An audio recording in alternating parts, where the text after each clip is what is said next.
lot of the times when we grow up in families or situations or dynamics where people tend to be fickle with us or people tend to not keep their promises, we develop an attitude of thinking that we have to do everything for ourselves, and we develop an attitude of thinking that no matter what somebody says, they're not going to keep their word. And I know that this was super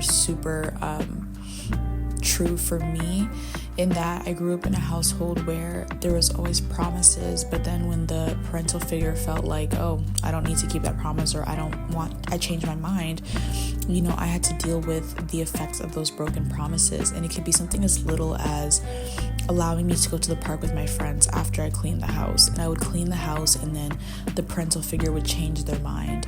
And that developed an attitude in me where I started to believe that no one could keep their promises, and I couldn't trust people's words. And I think that's something that a lot of us deal with still today. I know I deal with it, where I feel like I can't trust people's words. I can't trust if people say they love me. I can't trust if people say that they want me around. I can't trust if people promise to show up for me in a certain way, because that trust has been broken so many times. And my mind has tangible evidence that this is what's going to happen as a result of trusting someone. And so if you're like me, I've been believing in God for so many things, but especially because God can't be seen, it's so incredibly difficult to trust in something you can't see, right? Because the things that we can see and that we do trust in, end up flunking on us or end up not keeping their promises. So in our human minds, we think to ourselves, if what I can see can't keep their promises, then how is what I can't see going to keep their promises?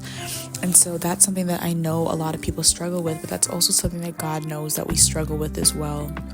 And I was believing in Him for something super specific because I really wanted this thing to happen. I really was looking for this thing to be done. And it was something that I, was just really praying for to happen. And I remember God telling me, you don't have to beg. You don't have to prove yourself. You don't have to get on your hands and knees and plead for me to do this for you. Like, a child doesn't even do that to their parent, right? Like, you can ask for things without begging or without having to try to prove why you need it. Like, I see every area of your life and I know exactly what you need. So you don't have to prove to me that you're worthy of a blessing, right? And it's so crazy when we think about it in the grand scheme of things, because we literally try to prove to God why we're worthy. When He said, I sacrificed my son on the cross to let you know that you're worthy enough of my love.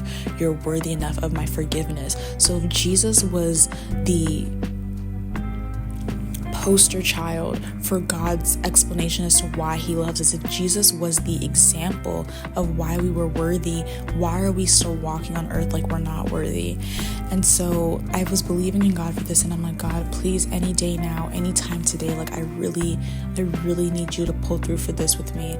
And I got the confirmation of being getting this opportunity that I've been praying about. I got the confirmation this morning, and when I checked the timestamp, I actually got it yesterday evening.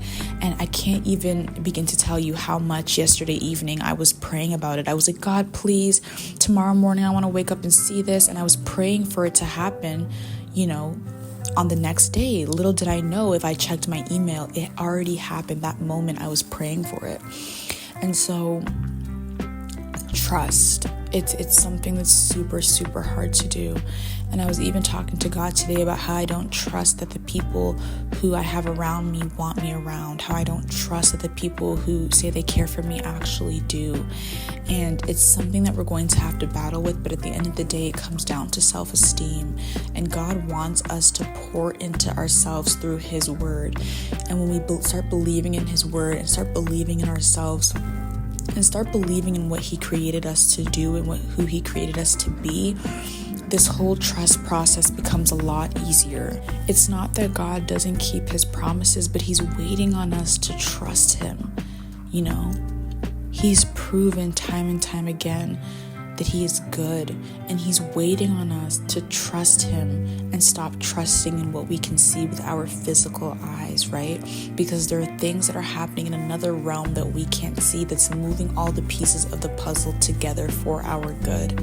And so if you needed a reminder, or if you've even been looking for a confirmation, you don't need any confirmation. He's given you a million confirmations. You just need to sit still and wait. And waiting is so hard when we don't trust. And waiting is so hard when we feel like someone's not going to pull through. But when you know the character of the person that you're waiting on, it no longer becomes hard. If there's a friend that I have who's always chronically late, and we have to be here at this exact time, and I know they're not going to make it on time, I'm anxious while I'm waiting because I know the character of the person I'm waiting on. But if I have a friend who is always on time, no matter what, they can tell me, oh, I'm still 15 minutes away and we have 10 minutes to get inside, but this person is always on time, I don't have to wait and worry. I don't have to wait being anxious because I know the character of the person that I'm waiting on. And no matter how much delays there might be on the road, no matter how much traffic there might be, no matter what the circumstance might be, I know that that person has never been late and they will always be on time. And that's how we need to start viewing God in our situations.